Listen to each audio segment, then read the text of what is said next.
할렐루야! 쉬운 성경으로 구약 듣기 49일째입니다. 오늘은 사순절 9일째입니다. 오늘은 신명기 19장부터 22장까지 들으시겠습니다. 신명기 19장은 도피성 제도의 규례입니다.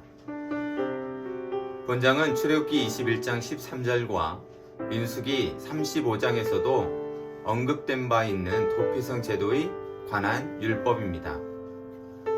모세는 이스라엘 사회에서 설정하여야 할 6개의 도피성 중 요단 동편 땅에 이미 3개의 도피성을 설정한 바 있습니다.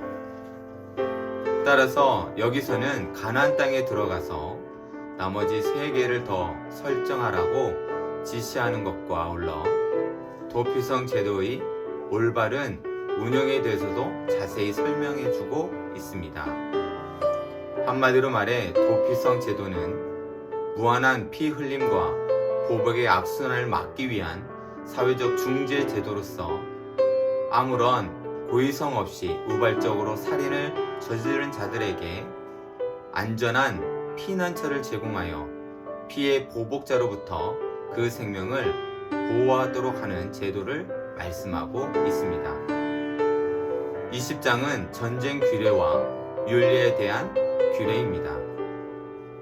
이스라엘은 여호와를 대장으로 하는 여호와의 군대였기 때문에 전쟁 시에도 반드시 여호와 하나님의 명령과 의를 따라 전쟁을 수행해야만 했습니다. 이런 의미에서 하나님의 명령하에 이스라엘이 치러야 할 전쟁은 결코 영토 확장이나 경제적 약탈을 목적으로 하는 전쟁이 아니었습니다.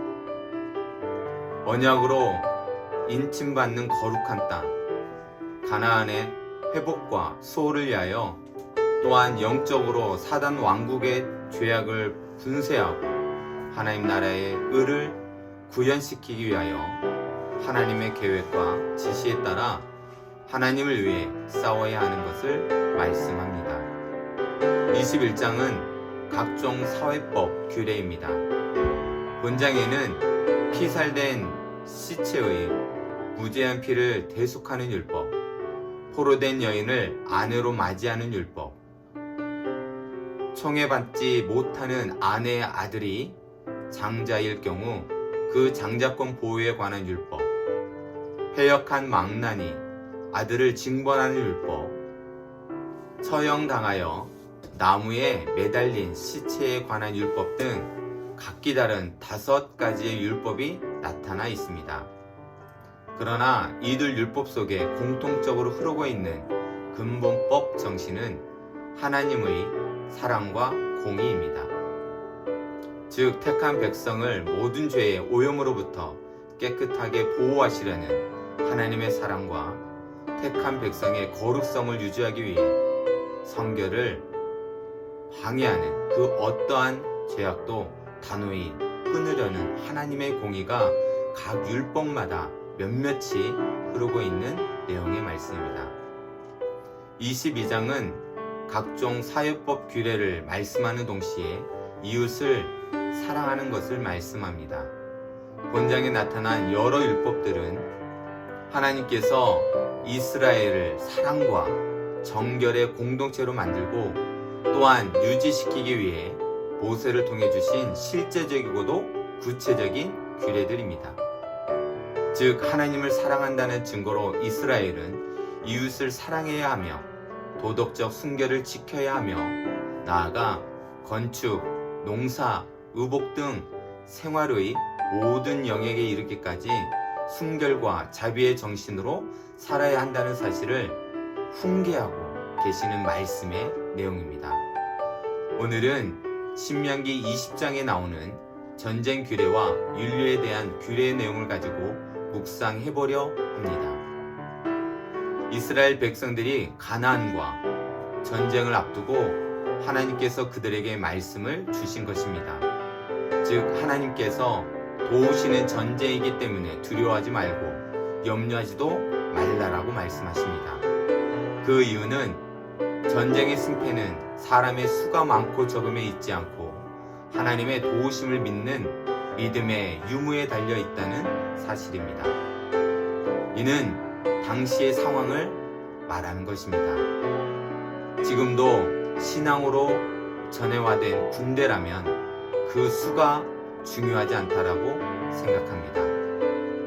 하나님께서 원하시는 전쟁이라고 한다면 목숨을 아끼지 아니하고 조국과 민족을 위하여 오직 하나밖에 없는 목숨이지만 기꺼이 바칠 수 있기 때문입니다.